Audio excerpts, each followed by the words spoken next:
ఐశ్వర్యమును మీరు అనుభవింతురు అనే అంశాన్ని బట్టి మీతో మాట్లాడాలని ఆశపడుతున్నాను. చూడండి, పాత గ్రంథానికి రండి. దేవుడు ఏర్పాటు చేయబడిన దేవుని వాక్యాన్ని, లేఖనాలను మనం చూసుకుందాం. ఎందుకంటే మనకు దేవుడు మనం ఎలాంటి స్థితిలో ఉండాలి అని ఆశపడుతూ ఉన్నాడు మన కన్న తండ్రి. చూద్దాం, ఈ లోకపు తండ్రులు ఆలోచనలు ఎలా ఉన్నాయో, మన సృష్టి చేసిన సృష్టికర్త తండ్రి ఆలోచనలు ఎలా ఉన్నాయో, మమ్మల్ని ఏ స్థితిలో చూడాలి అనుకుంటున్నారు, మరి ఏ ఆశతో మీరు పొందుకోవాలని ఆశతో వచ్చారు. ఆశతో వచ్చినట్టయితే చక్కగా దేవుని సన్నిధిలో నువ్వు చక్కగా వినే వ్యక్తి అయి ఉండాలి. హల్లెలూయా. వినేకి ఆసక్తి ఉందా? ఆసక్తి ఉన్న వాళ్ళు ఒకసారి క్లాప్స్ కొడదాం గట్టిగా. చూద్దాం, చూడండి ఆ అంశాన్ని బట్టి పాత గ్రంథం యెషయా. దేవుడు జరిగించు రక్షణ ప్రణాళికను ప్రవక్త ద్వారా యెషయా తెలియచేస్తున్న ఈ మాటలు సెలవిచ్చి ఉన్నాడు దేవుడు. అక్కడ చూద్దాం, యెషయా 61వ అధ్యాయము 6వ వచనం.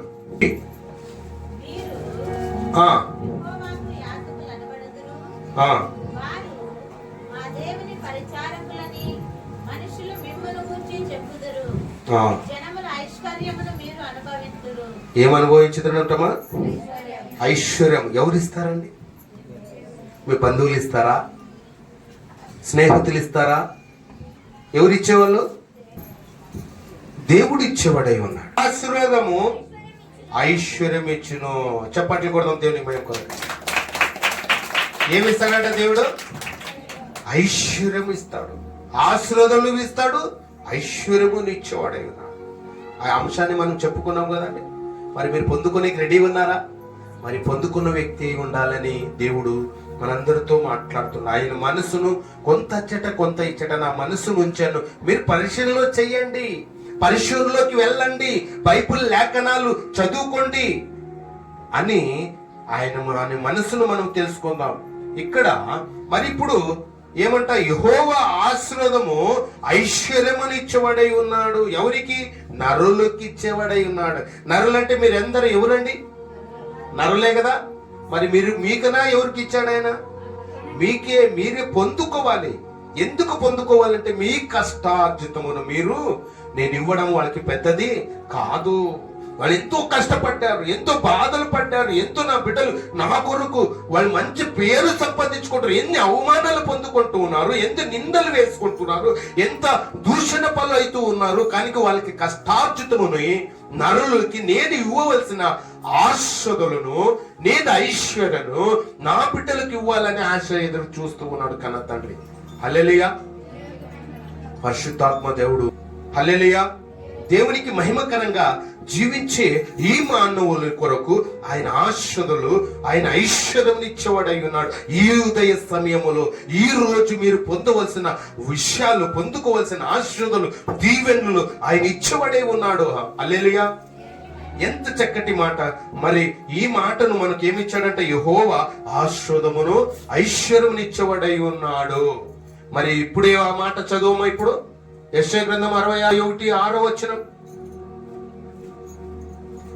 ఇక్కడ ఆశలు ఐశ్వర్యమును నరులకు ఇచ్చాడు. ఇక్కడ అదే మాట చదువుమా.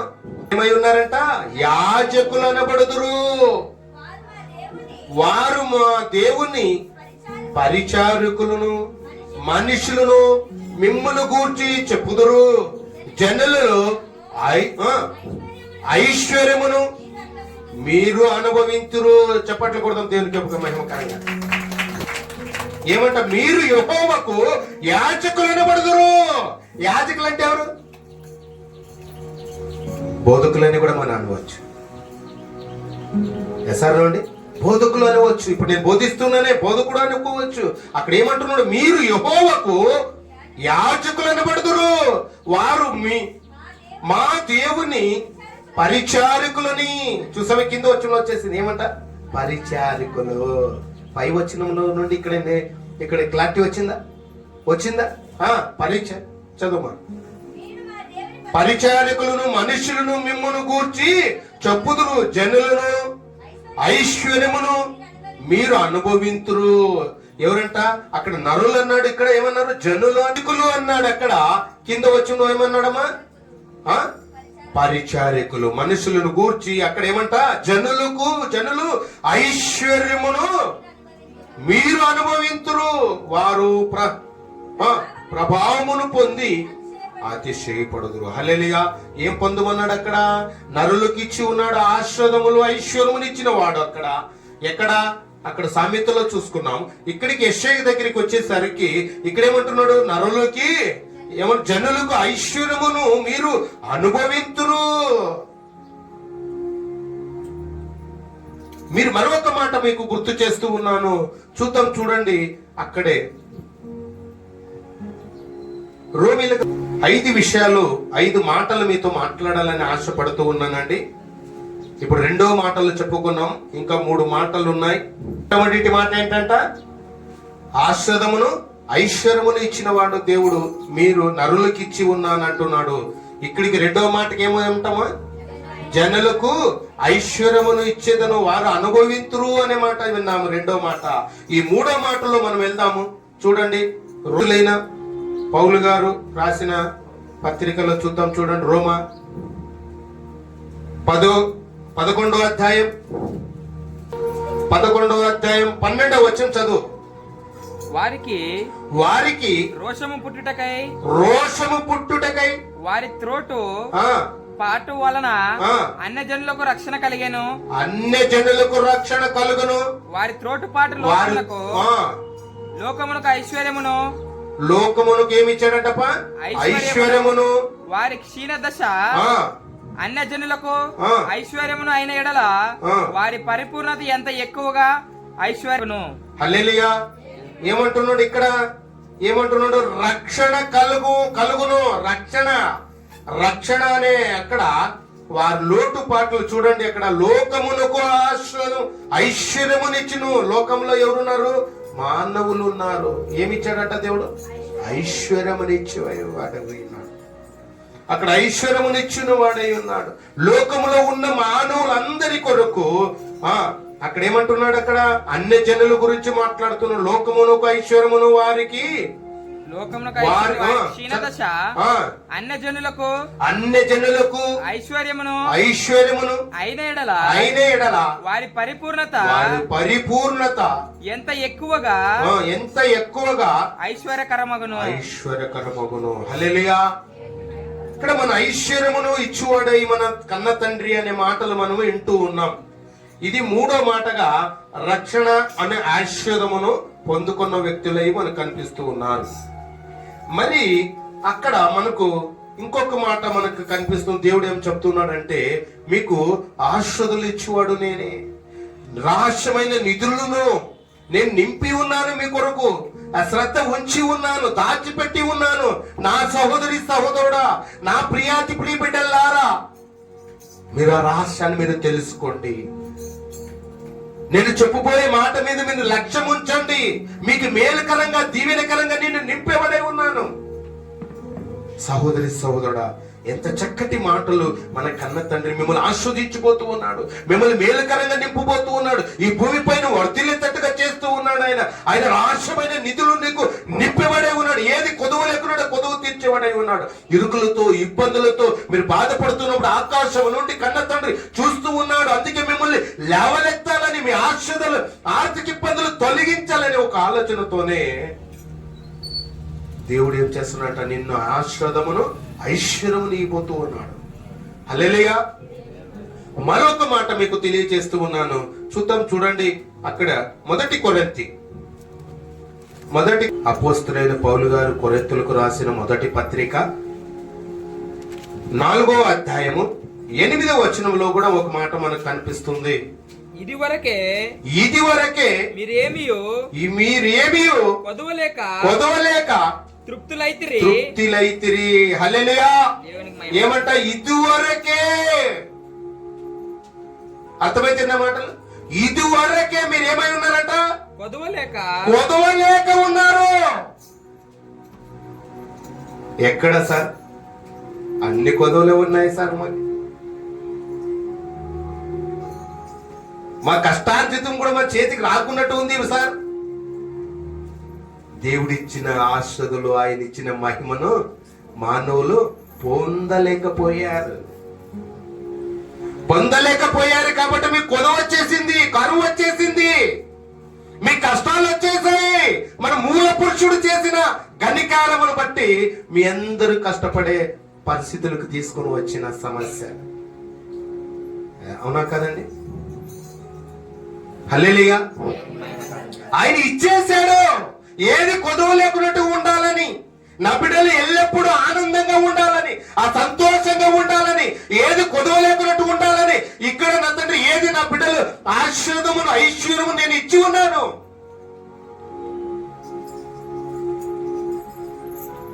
అలాంటి స్థితిలో ఉండాలని చూడాలని ఆశపడుతున్నాడు. ఎల్లప్పుడూ కిందవానిగా కాక పైవానిగా నేను చూడాలని ఎదురు చూస్తూ ఉన్నాడు కన్న తండ్రి. ఏది నీకు తక్కువ కాకుండా ఇచ్చేశాడు, కానీ నీవు పోగొట్టుకున్నావు. కొంతమంది అనవసరంగా శ్రమలు తెచ్చుకుంటారు, అనవసరంగా విచ్చలవిడిగా తీసుకోవాలి, చేసుకోవాలి, మేము లగ్జరీ లైఫ్ లో ఉండాలని కొని తెచ్చుకుంటూ ఉంటారు కొంతమంది. ఎసార్నో అండి? అవునా కదా? అవసరం లేదు కానీ తెచ్చుకుంటావు నీవే. ఇంటి దగ్గర వచ్చి ఎవరు నిన్ను అడిగేవాళ్ళు లేరు, కానీ నీవు ఇంటి దగ్గరికి రానిచ్చుకుంటావు.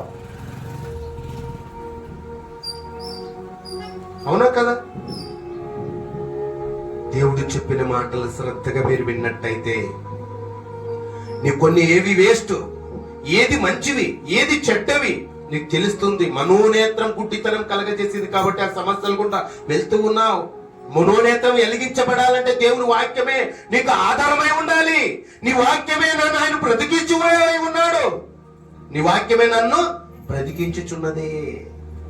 డబ్బు నిన్ను రక్షించదు, డబ్బు నిన్ను కాపాడదు, మేడల మిద్దలు నిన్ను కాపాడు. సహోదరి సహోదరుడా, దేవుని మాటలు వింటే, ఈ హృదయంలో దాచుకుంటే, ఈ హృదయంలోకి దేవుణ్ణి ఆహ్వానించినట్టయితే నీకు ఏది కొదవా ఉండదు. హల్లెలూయా. నీకు ఐశ్వర్యమును దేవుడిచ్చేవాడై ఉన్నాడు. నీకు ఆశీర్వాదాలు, దీవెనలు, కృప నిండుగా విడుదల చేసేవాడై ఉన్నాడు. ఆయన ముందుగానే ఇచ్చేసాడని లేఖనాలు సెలవిస్తూ ఉన్నారు. ఇదివరకే ఐశ్వర్యవంతులైతిరి. ఏమంటే ఇదివరకే మీరు ఏమై ఉన్నారు? ఐశ్వర్యవంతులై చేశాను, నేను చేశాను, నేను ఇచ్చేశాను. నువ్వు పొందుకునే వ్యక్తి అయి ఉండాలి, కానీ నువ్వు పొందుకోలేని పరిస్థితిలో ఉన్నావు. ఎందుకు ప్రభువా? మేము పొందుకోవడానికి ఎవరైనా ఇస్తే వద్దంటావా ప్రభువా? ఇవ్వండి ప్రభు అనే వాళ్ళు మనల్ని అంటారు. అవునా కదండి? ఇచ్చేసాడు. ఎక్కడిచ్చాడు? నీ వెతకాలి, నీకు పట్టుండాలి, శ్రద్ధ ఉండాలి, క్రమం ఉండాలి, క్రమశిక్షణ ఉండాలి, ఆయన వైపు చూడాలి. నీకు ఇచ్చేసాడు సహోదరి సహోదరుడా. నీ పొందుకోలేని పరిస్థితిలో ఉన్నావు, దేవుణ్ణి గుర్తించలేకపోతూ ఉన్నావు, ఆయన ఉద్దేశాలు నెరవేర్చలేకపోతున్నావు, ఆయన మనసును తెలుసుకోలేకపోతున్నావు, ఆయన చిత్తాన్ని తెలుసుకోలేకపోతున్నావు. అది తెలుసుకోలేదు కాబట్టే క్రమంగా రావడం లేదు. అందుకే తెలుసుకోలేదు కాబట్టి క్రమశిక్షణగా రావడం లేదు. తెలుసుకోలేదు కాబట్టి టయాన్ని పాటించడం లేదు. ఆయన మాట శ్రద్ధగా వినే వేళల సమస్త జనముల కంటే నిన్ను నేను హెచ్చించదును. ఆ హెచ్చింపబడాలంటే ఏమై ఉండాలి? నువ్వు చక్కగా నీ వినాలి, క్రమాన్ని పాటించాలి, క్రమశిక్షణ పాటించాలి. ఏదో సార్ ఒక 5 నిమిషాలు లలిత అయింది సార్ అంతే, అంత మాత్రాన దేవుడు నాకు ఆశీర్వాదాలు ఇయ్యడా? ఎస్ అండి, పోగొట్టుకున్నట్టే. తండ్రి దగ్గర క్రమంగా ఉన్నవానికి ఎంతైనా ఇవ్వగలడు ఆయన. సరిగ్గా ఆయన మాట వినలేదంటే ఇస్తారండి? ఇవ్వలేని పరిస్థితి. ఎవరైనా అంతేనండి. అందుకే దేవుడు చూస్తున్నాడు, ఎవరైతే క్రమంగా వస్తారో వాళ్ళు అంచెలంచెలుగా దేవుడు తీసుకుని వెళ్తాడండి. అందరికి ఆశ్చర్య రీతిలో నేను ఉంచుతానంటాడు దేవుడు. అందరు నేను ఆశ్చర్య రీతిలో నేను ఉంచుతానంటాడు. ఎవరు? శ్రద్ధ కలిగిన వారు, శ్రద్ధగా పనిచేసిన వారు, ఆయన నమ్మకము ఉన్నవారిని, ఆయన వైపు చూసేవారిని ఐశ్వర్యము ఆశ్చర్యలు యేసయ్య నింపబడే ఉన్నాడు ప్రతి కుటుంబంలో. హల్లెలూయా. మరి మనం అందరం ఎలా ఉన్నామో ఈ రోజు పరిశీలించుకో. గుండెల మీద చేయి వేసుకుని దేవునికి ఇష్టంగా బ్రతుకుతున్నామా? టయాన్ని పాటిస్తున్నామా? క్రమాన్ని పాటిస్తున్నామా? ప్రేయర్లకు వెళ్తున్నామా? క్రమశిక్షణకు ఉంటున్నామా? స్వార్థకు వెళ్తున్నామా? దేవుని పనుల్లో ఉన్నామా? మా పనులు చేస్తున్నామా? ఒక్కసారి గుండెల మీద చేయి వేసుకుని ఒక్కసారి నీవు పరిశీలించుకో. పౌలు గారు పరిశీలించినట్టుగా నీవు పరిశీలించుకునే వ్యక్తి అయి ఉండాలి. నీవు గ్రహించే వ్యక్తి అయి ఉండాలి. ఎవరికి లేని జ్ఞానం, ఎవరికి లేని తెలివి నీకే ఇచ్చాడు దేవుడు. ఎందుకంటే దేవునిలో నుండి వచ్చావు కాబట్టి నీకే ఇచ్చాడు దేవుడు. ఒకసారి క్లాప్స్ కొడదాం దేవునికి మహిమ.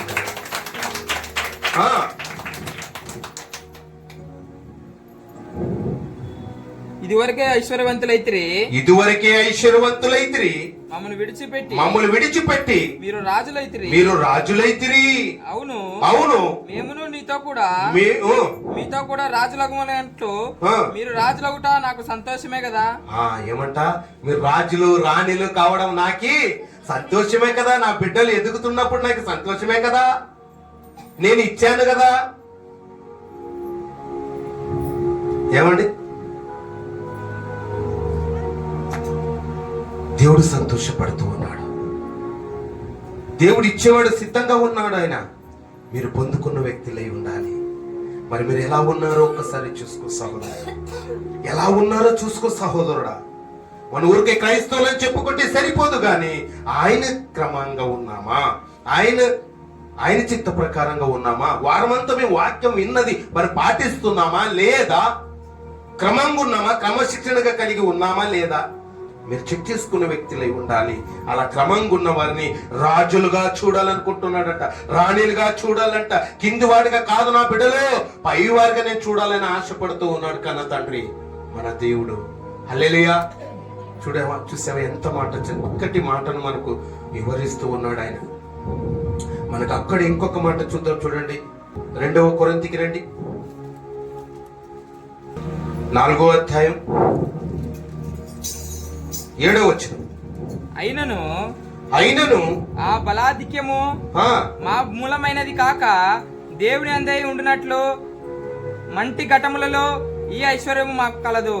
హల్లెలూయా. మరొకసారి చదువునా. అయినను ఆ బలాధిక్యము మా మూలమైనది కాక దేవుని అందై ఉండినట్లు దేవుడు మంటి ఘటములలో ఈ ఐశ్వర్యము మాకు కలదు. ఈ ఐశ్వర్యం మనకు కలదు.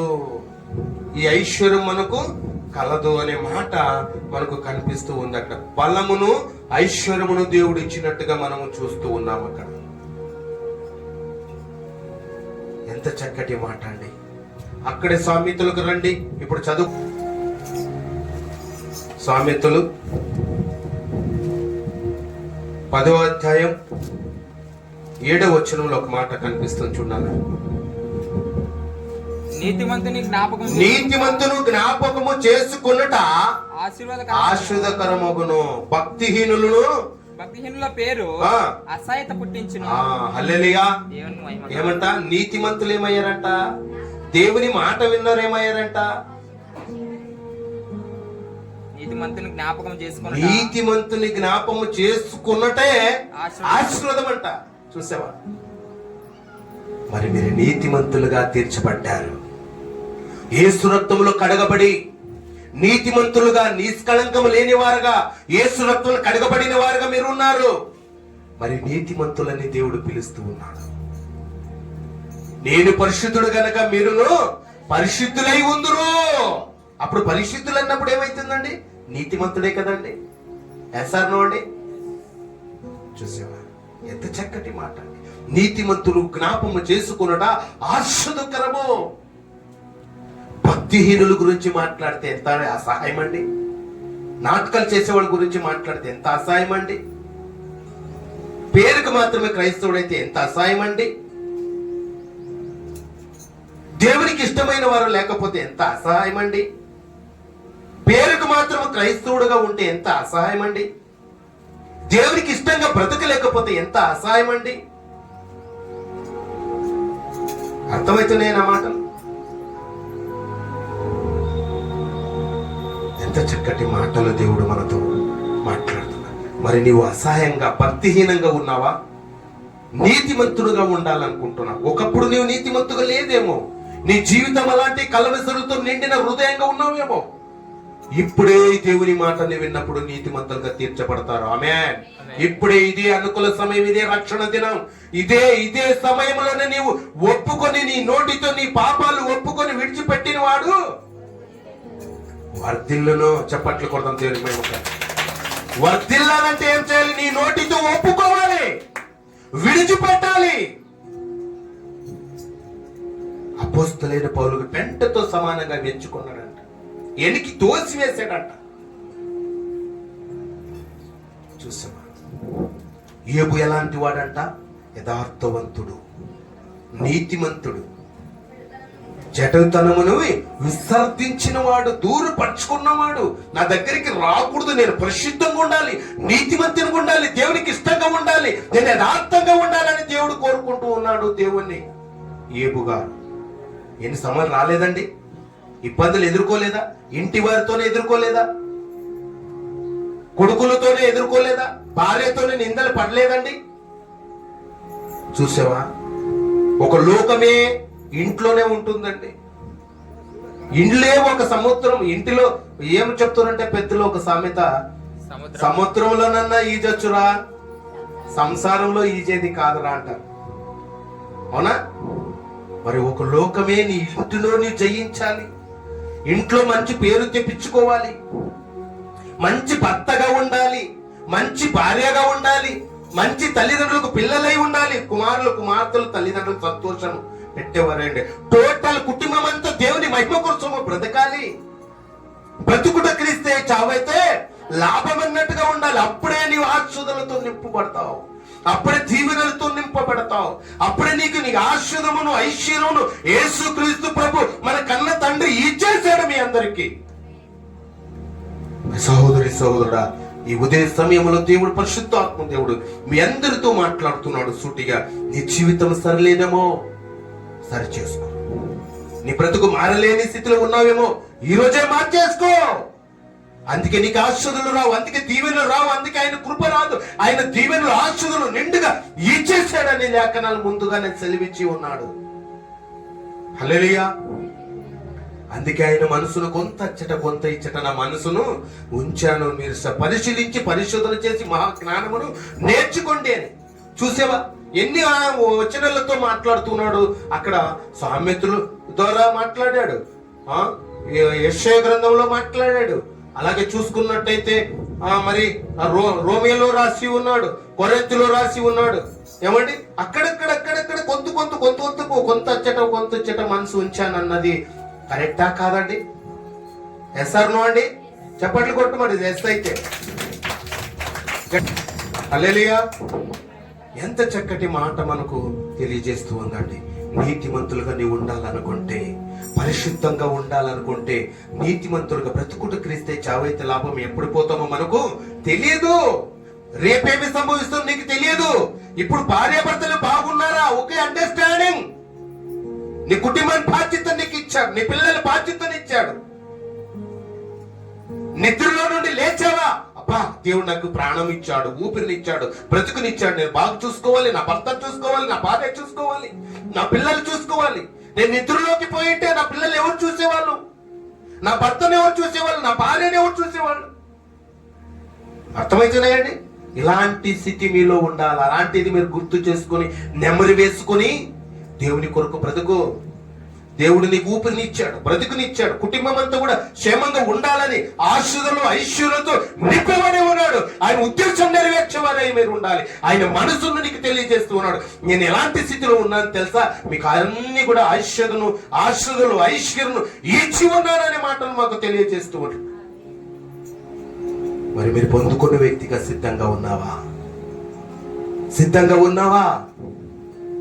ఉంటే దేవునికి నీతిమంతురాలుగా ఉండు. నీ నిర్ణయం చేసుకున్నట్టయితే నీ పరిశుద్ధంగా నీవు ఉండు. నీతిమంతులు జ్ఞాపకం చేసుకున్నట్టు ఆశ్చర్యకరమని లేఖనాలు సెలవిస్తూ ఉన్నాయి. సహోదరి సహోదరుడు, చాలా చక్కటి మాటలు మనతో దేవుడు మాట్లాడుతున్నాడు. ఎంత చక్కటి మాట అంటే అక్కడ మరి ఆ అంశాన్ని బట్టి మనకెంతో మన దేవుడు మనకు సూటిగా మనకు తెలియజేస్తూ ఉన్నాడు. నా ప్రియ నేస్తమా, దేవుడు ధనవంతుడై ఉండి నీవు తన దరిద్రతలో వలన దరిద్రుడు కాకూడదని, దేవుడు ధనవంతుడుగా ఉండాలని దేవుడు చూస్తూ ఉన్నాడు. అందుకే ఆశ్రదలను ఐశ్వర్యం ఇచ్చేవాడై ఉన్నాడు, నిలువు ఇచ్చేవాడై ఉన్నాడు. నీకు ఇంటిలో బుడ్డిలో నూనె అయిపోకున్నట్టుగా, గంపలో పిండి అయిపోకున్నట్టుగా అలాగే నిలిచి అలాగే నీవు అభివృద్ధిలోకి రావాలని, నీవు ధనవంతుడుగా కావాలని, లేని వాడికి నీ సహాయం చేస్తావని, బట్టలు లేని వాడికి బట్టలు ఇస్తావని, డబ్బు లేనటువంటి అవసరతలు తీరుస్తావని, హాస్పిటల్లో ఉన్నది అనాథుల్ని పరదేశులు చేరదీస్తావని, నిన్ను ధనవంతునిగా చేయాలని కొంటున్నాడు దేవుడు. హల్లెలూయా. ఎంత చక్కటి మాట మనకు.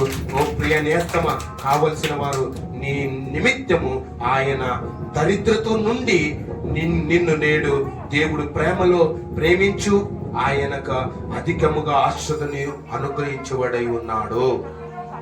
చప్పట్లు కొడదాం దేవుని. అధికముగా ఆస్వాదించే వాళ్ళని ఎదురు చూస్తూ ఉన్నాడు. అధికముగా నీవు ఎదగాలని ఆశపడుతూ ఉన్నాడు. అధికముగా అందరికన్నా స్థితి కన్నా నిన్ను పైన వానిగా చూడాలని ఆశపడుతున్నాడు కన్నా తండ్రి. చూసారు, ఈ లోక తల్లిదండ్రులు చూస్తారండి అలాంటి సంతోషం, చెప్పుకుంటారు అంతే, చెప్పుకునేది సరిపోతుంది తల్లిదండ్రులు, అంతేగాని అందుకే కన్న తల్లి మరిచిను నిన్ను నేను మరవనని దేవుడు చెప్తూ ఉన్నాడు. హల్లెలూయా. కన్న తల్లి మర్చిపోతుందేమో కానీ నిన్ను నేను మరవను అంటూ ఉన్నాడు. ఎందుకంటే ఆయన రూపించిన రూపకుడు, నిర్మతను నిర్మించిన నిర్మత ఆయనే కాబట్టి, నిర్మించాడు కాబట్టి, ఆయన కష్టపడ్డాడు కాబట్టి మమ్మల్ని రూపించడానికి. అందుకే ఆయన కష్టం అంటే ఏమి తెలుసు కాబట్టి ఆయన మమ్మల్ని వదిలిపెట్టాడు. వీళ్ళు కష్టం తెలియకున్నట్లు బయటికి వచ్చినప్పుడు ముద్దాడే వాళ్ళకి ఏం తెలుస్తుందండి? ఏం తెలుస్తుంది? తెలుస్తుందా? తెలియదు. అందుకే కన్న తల్లి మర్చిపోయినను, కన్న తండ్రి మర్చిపోయినను, నీ బంధువులు స్నేహితులు మర్చిపోయినను, నిన్ను నేను మరొని భయపడవద్దు. నీ భయపడవద్దు సహోదరుడా. సమల్గుండి వెళ్తున్నావా? నీ భయపడవద్దు, నేను నీకు తోడై ఉన్నాను. నీకు ఆశ్రదలను ఐశ్వర్యం నీకు ఇచ్చి ఉన్నాను. దావీదు సార్ అన్నాడు అనుకోండి, ఎలా ఉంటుందండి? ఎస్ అనాలా? ఎస్ ప్రభువా, నీ కొరకు నేను ఎదురు చూస్తూ ఉన్నాను. ఎస్ ప్రభా, నీ ఆశీర్వాదాల కొరకు నేను పొందుకోవాలని ఆశపడుతున్నా. నాలో ఉంటే అన్ని ఏసున్నప్పుడు ఊపిస్తున్నాను. ఈరోజే దురాలోచనలు ఏదైనా ఉన్నట్టయితే ఖాళీ చేసేస్తాను. ఎందుకంటే నువ్వే నింపుకున్నావు కాబట్టి నువ్వే ఖాళీ చేయలేదా? నువ్వు మళ్ళీ ఆహ్వానిస్తే నేను వస్తాను, నీకు ఖచ్చితంగా వస్తాను. నీకు ఏది కొదవలేకున్నట్టు నేను ఇచ్చేసాను. నీ హృదయంలో నేను ఉండాలి. ఈ దేవుడు చేసి ఆలయమై ఉన్నాము. ఈ దేహము దేవుని ఆలయమై ఉన్నాము. ఇది ఆలయంలో ఎవరిలా ఉన్నాడా? సంతోషిస్తూ ఉన్నావా? ఈరోజు నీవు నీ హృదయంలోకి దేవుని ఆహ్వానించు. ఈ లోకము అన్ని కూడా పరిమితం చేస్తే ఈ లోకం శాశ్వతమైంది కాదు. ఆయన వాక్యమే నిన్ను బ్రతికిస్తూ ఉంది. ఆయన మాటలు స్వర్గాన్ని చేర్పిస్తుంది. ఆయన మాటలు నిన్ను పరలోకాన్ని చేర్పిస్తుంది. అక్కడ ఏడుపులు, కన్నీరు, దుఃఖము, బాధలు ఏమాత్రం ఉండవు సహోదరి సహోదరుడా. ఈ లోక ఆశలు నీవు పెట్టుకోవద్దు. ఆయన మీద ఆధారపడు. ఆయన ఖచ్చితంగా నిన్ను బహుగా వర్ధిల్లింపచేస్తాడు. ఎంత చక్కటి మాట అండి. ఈ 5 మాటలు మీతో నేను పంచుకున్నాను. మొట్టమొదటి మాట, ఆశ్రదమును ఐశ్వర్యమును నరులకిచ్చి ఉన్నాననే మాట ఒక మాట మాట్లాడుకున్నాం. రెండవ మాటగా వచ్చేసి ఏమంటున్నాడు? జనులకు ఐశ్వర్యమని ఇచ్చి ఉన్న. జనులు బాగా ఈ భూమి పైన జనులు ఉన్నారు కాబట్టి, నా బిడ్డలు ఉన్నారు కాబట్టి, నా ఇష్టమైన బిడ్డలు, నా ప్రేమ కలిగిన బిడ్డలు, నా స్వరూపంలో నుంచి రూపింపిన బిడ్డలు, నా బిడ్డలందరినీ కూడా బహుగా ఆస్వాదించి ఉన్నాడు. మూడో మాట, రక్షణ అనే ఆశ్రదమును దేవుడు మనకు అనుగ్రహించి ఉన్నాడు. 3వ మాట. 4వ మాట వచ్చేసి తృప్తి అను ఆశ్రదము. ఏమంట? తృప్తిగా ఉన్నానప్పా. ఇప్పుడు చాలా చక్కగా నా కుటుంబం, ఒకప్పుడు అలాంటి స్థితి లేదు. ఇప్పుడు నేను నా భార్య, నా పిల్లలు, నేను తృప్తిగా ఉన్నాను. అది ఒక ఆశ్రదం. తృప్తి అను ఆశ్రదము దేవుడు మనకు అనుగ్రహించాడు. బలహీనత లేని వాళ్ళు ఉంటారు, శక్తి లేనట్టి వాళ్ళు ఉంటారు. డబ్బు ఉంటే శక్తి అంతా వచ్చేస్తుంది, ఐశ్వర్యం ఉంటే శక్తి వచ్చేస్తుంది. వస్తుందా లేదు సార్? అవునా కదా? అలాంటి ఆశ్రదలు దేవుడు మనకు ఇచ్చి ఉన్నాడు. బలమును అను ఆశ్రదమును దేవుడు మనకు అనుగ్రహించాను. ఈ 5 మాటలు దేవుడు మనతో సూటిగా పరిశుద్ధాత్మ దేవుడు మాట్లాడి ఉన్నాడు. ఈ మాటలు మీరు విన్నవారు హృదయంలో దాచుకొని వాక్యం రీతిగా మీరు జీవించండి. దేవుని కొరకు బ్రతకడం నేర్చుకోండి. మీకు ఏది కొదువు లేకుండా తీర్చేవాడు ఆయనే. హల్లెలూయా. దేవుడు మనకి ఇచ్చేసాడు, అది మనకు ఎదుక్కోవాలి. మనం కష్టపడినప్పుడే, మనకు చెమటూర్చినప్పుడే మనకు పంట ఎలా అయితే ఇస్తాడో అలా దేవుని మీరు ఎదిగే వ్యక్తులై ఉండాలి. ఆ ఎదిగితే అది కష్టపడినట్టు, ఆ ఎదిగితే ఆయన దొరికేవాడై ఉన్నాడు. నీకు ఆశీర్వాదాలు ఇచ్చేవాడై ఉన్నాడు, దీవెనలు ఇచ్చేవాడై ఉన్నాడు, ఆయన కృప ఇచ్చేవాడై ఉన్నాడు, ఆయన ప్రసన్నత దిగి వచ్చేదిగా ఉంటూ ఉంది. హల్లెలూయా. నీ పిల్లలు 4 తలముల వరకు నీవు చూసేదవని లేఖనాలు సెలవిస్తూ ఉన్నాడు దేవుడు. నేను ఆయుష్ పొడిగిస్తాడు. నీతిమంతుడుగా ఉండు, నీతిమంతురాలుగా ఉండు, శుద్ధ హృదయం నింపుకున్న వ్యక్తి ఉండాలి. నూతనంగా ఎదిగడం నేర్చుకో. నూతన హృదయం, నూతన స్వభావం, నూతన క్రియలు నీలో ఉండాలి. ఈ పాత క్రియ అంతా వెళ్ళిపోవాలి. క్రియల మూలకంగా నీ హృదయంలో నింపుకొని దేవుని కొరకు బ్రతికే వ్యక్తులుగా ఉండాలని దేవుడు వాక్యాన్ని దేవుడు దీవించి బలపరచును గాక. ఆమేన్.